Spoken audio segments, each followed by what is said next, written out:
गुणमय पिंड म्हणजे द्रव्य कायम राहते, ध्रुव कायम राहते.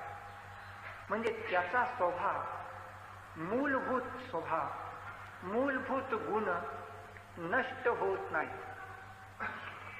हे द्रव्यत्व दाखवतं. लक्षात घ्या, द्रुद्रवती आहे ना, प्रवाहित होतं. पर्याय रूपाने द्रव्य सारखे बदलत राहतं, परंतु बदललं तरी हा अंश सतत आहे.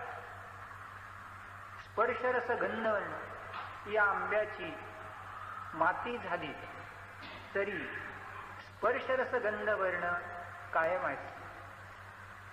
लक्षात घेण्यासारखं आहे. याच्यातली एक व्याख्या पाहायची आहे.